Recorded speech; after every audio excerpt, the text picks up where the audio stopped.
It is a major setback for Pakistan amidst the economic meltdown as Prime Minister Shahbaz Sharif's government and the IMF have failed to reach an agreement.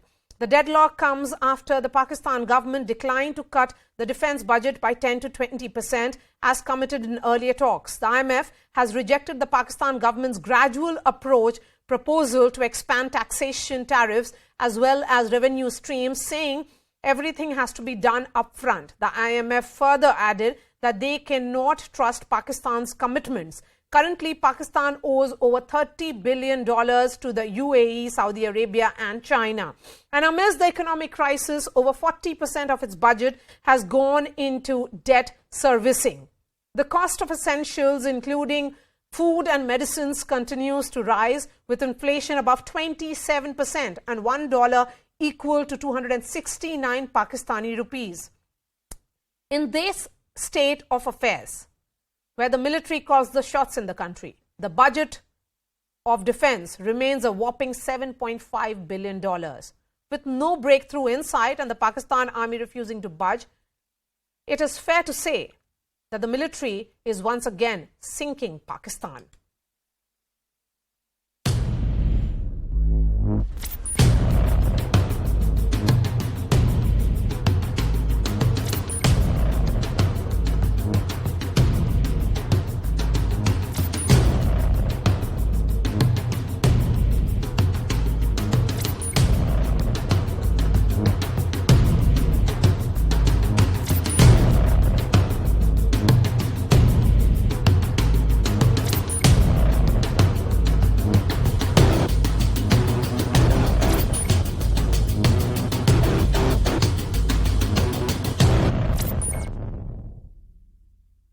Let's get you the inside scoop of the talks between Pakistan and the International Monetary Fund. Top sources have told CNN News 18 that Pakistan told the IMF it needs some time to review the defense budget of this country. Pakistan's finance minister has in fact asked the IMF to wait until the army chiefs return from Britain.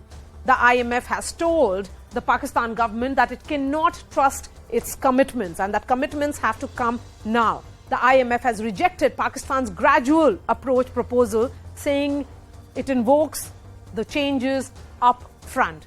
Pakistan has asked the IMF mission chief to remove the cut in defense budget clause. The IMF has suspended dialogue. Its team has left Pakistan without signing a staff level agreement. Professor B Chellaney, strategic affairs expert, is joining me live. Vijay Sardana, economist. Hamid Khan is senior Pakistan journalist. He's joining me from Islamabad. And G Parthasarathy, former diplomat. B Chellaney, will China eventually bite the bullet? It is clearly not in its interest to see an unstable and sinking Pakistan. China has already provided repeated bailouts to Pakistan. So has Saudi Arabia. But these bailouts from China, Saudi Arabia, and elsewhere have failed to salvage the Pakistani economy. And all the creditor nations now are looking at the IMF, because an IMF bailout for Pakistan will lend credence to their own efforts to bail out the Pakistani economy. And therefore, it's very important for Pakistan to secure this IMF bailout. But Pakistan, since its creation, has lurched from one economic crisis to another. It's never been free of a crisis. In fact, since the 1980s alone, China has received 13 IMF bailouts. No other country in the world has been so dependent on bailouts as Pakistan. So, given this track record of Pakistan, and given the fact that the situation today is, in the Prime Minister Sharif's words, unimaginable, the IMF has become even more important for Pakistan. Okay. Ambassador Parthasarathy, despite being a haven of terror, Pakistan is still a strategic ally of the United States. Do you see the IMF's action as a stalling tactic from the US? Firstly, I agree with what Brahma has said. The fact of the matter is that the Pakistan is squeezed. Even after the Saudis and the others, realize it is going to be a, whole out, whatever is given will not work till they meet international standards. So Pakistan has little choice, because even its Islamic friends, the UAE and Saudi Arabia, would be big contributors. Then you have the Islamic Development Bank. Then you have to look to the World Bank. Money has to come from somewhere. So the World Bank, the Islamic Development Bank, the Asian Development Bank, all these will contribute, because, but their conditions have been very clearly set. And they have been given yesterday a memorandum of understanding on economic and financial policies before the IMF delegation left. There is going to be no cooling off on this, because you can't have this country with such a large population rushing every second day by driving itself bankrupt. And I think the world has said enough is enough. And they now have been left with a stark choice. Because for the first time I found that even the Saudis and the UAE are holding their hands till holding their aid till such time as something is worked out with the IMF. How can you keep pouring money into a place or a country which is so fiscally irresponsible, living beyond its means, thinking it can fool everybody? And this is a hard lesson to them, because as I see it, but believe me, they will continue their talks on the memorandum which they are talking about. And somewhere down the line, after getting itself totally nose in the dust, Pakistan will have to come around. Okay. Because nobody wants a country with holding nuclear weapons to collapse. That is something unacceptable. Yes. So that is really the card which Pakistan uses. But then the question that is really the card, really the card which the West is now saying, hey, you ain't going to blackmail us. Yes. So, Professor B Chellaney, the fact that the defense budget is off limits, does that once again reiterate that the army is still above the civilian government? Yes, Maria, the army has always been the real ruler in Pakistan. The army chief is the de facto ruler of Pakistan. But today, a crisis-torn Pakistan is at one of its weakest moments. And India should let Pakistan stew in its own juices, because when Pakistan is free from a crisis, it carries out cross-border terrorism. Yeah, the attention shifts to India. Yes, exactly. So Pakistan, then it's internally preoccupied, battling one crisis or the other, is actually good for India. The fact is that because there's no accountability in Pakistan, because the military calls up shots there, the reason for that, as a result of that, we see the Pakistani state's close nexus with state-reared terrorist groups. And that nexus continues. Today, we have seen one important thing, that for 3 years now, since the Balakot airstrike, there has not been a single major Pakistan-backed terrorist strike in India. Yes. Why? Because the Balakot airstrike, whose third anniversary we are going to be observing this month, that Balakot airstrike shattered the Pakistani military general's illusion that they could continue to stage cross-border terrorist attacks from behind their nuclear shield. Pakistan's generals are now uncertain about the extent or severity of an Indian military response if they were to stage a major cross-border terrorist attack. This is what has yielded peace.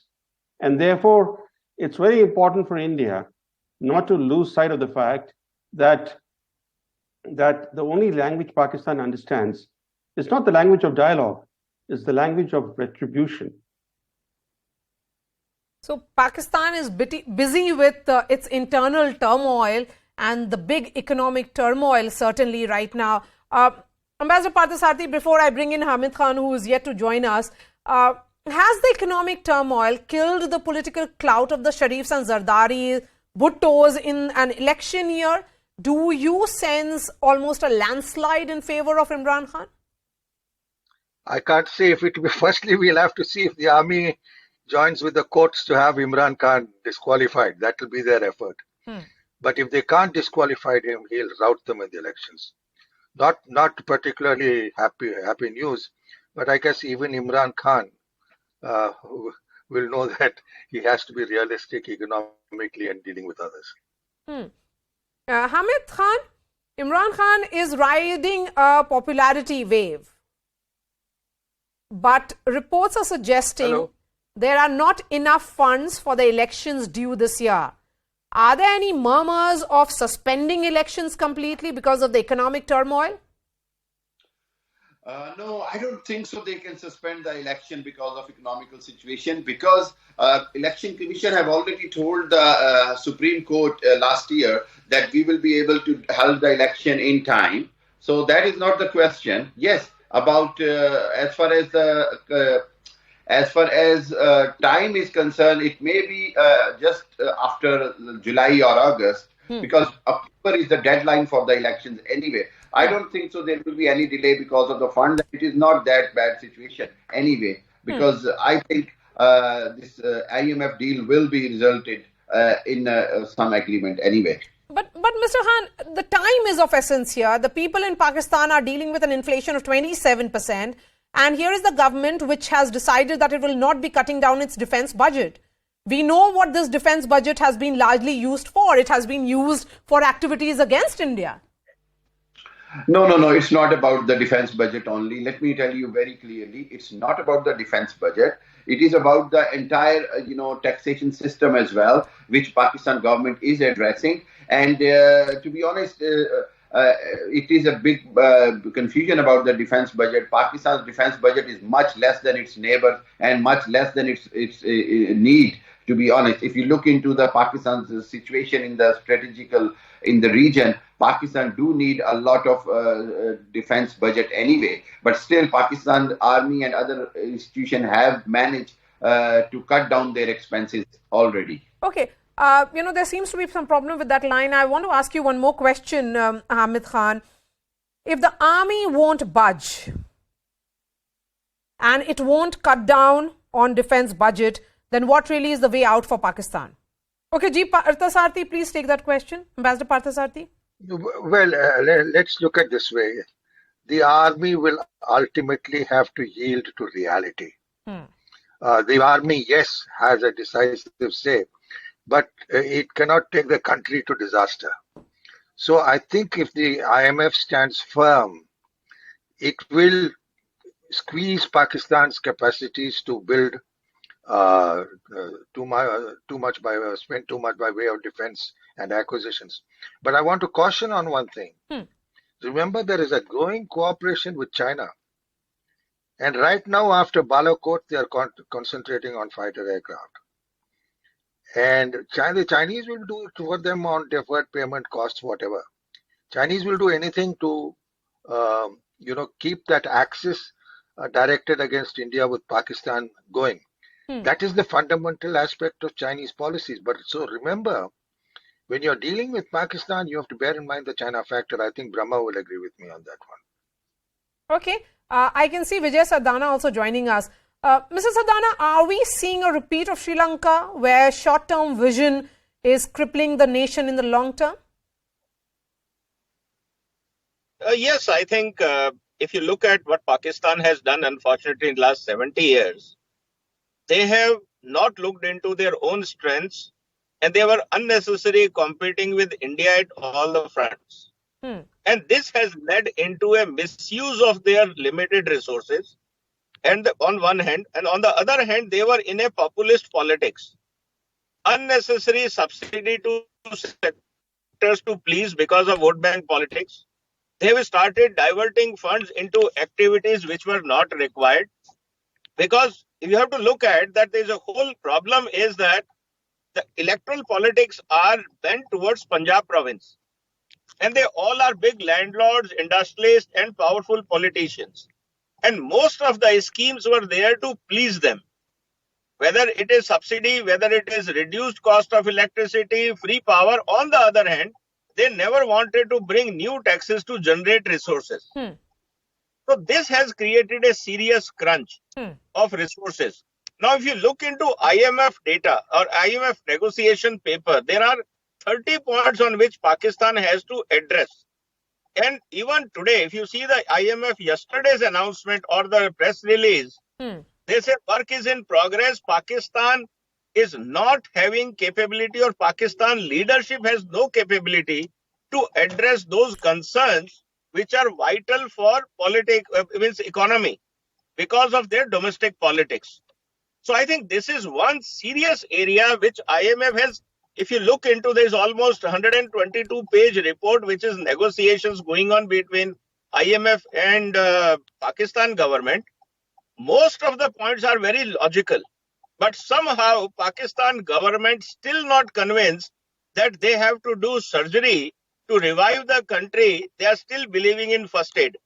And I think that is the problem. It is lack of political will and political leadership. And somehow they cannot antagonize their political in the name of Kashmir, and they cannot take on their wasteful expenditure in defense. They will continue to justify why spending so much on defense is right, because there are vested interests which are involved. You know, so it's a complex Professor scenario. Sardana, you have very well put this, that it's looking for surgery. It should go for surgery, but what it's doing is perhaps just a first aid. A last word to you, Professor B Chellaney. With the spread of Chinese debt across the Pakistan economy, do you see the national assets now up for sale, or are we well past that? Well, the national assets of Pakistan certainly are going to be mortgaged. We've seen that, for example, who's running Gwadar port now? China. This is just one example of how when you get ensnared in a Chinese debt trap, the Chinese will extract their pound of flesh. And this IMF conditionality that Pakistan will have to accept now will make things worse in Pakistan. Because the only way Pakistan can escape from its recurrent economic problems is if it's willing to do major structural reforms. But Pakistan is a feudal state. It's beholden to the Chinese elite that controls the economy. And if you look at what the IMF has demanded and what the Pakistani finance minister Dhar has said publicly just yesterday or today, that the Pakistani government will implement certain fiscal measures demanded by the IMF, including doubling the price of diesel fuel, levying about $650 million in new taxes, etc. It's going to further aggravate the economic situation in the near term and make the present government in Pakistan, which lacks popular legitimacy, even more unpopular, because the present government led by Sharif is in power because of the military. And the military is doing its part to shore up the government. But the fact is that popular discontent is rising in Pakistan, which, fortunately for India, is crimping Pakistan's ability to create mischief in its neighborhood. Yes. Even in relation to Pakistan, even in relation to Afghanistan, Pakistan at the moment is in no position to use Afghanistan for any kind of hostile activity against India. All right. Thank you so much for your time, Professor B Chellaney, Ambassador Parthasarathy, Hamid Khan, and Vijay Sardana. We are slipping to a short break. Up next, search and rescue operations continue in the wake of the deadly quakes in Turkey and Syria. We get you exclusive ground reports after a very short break. Stay with us.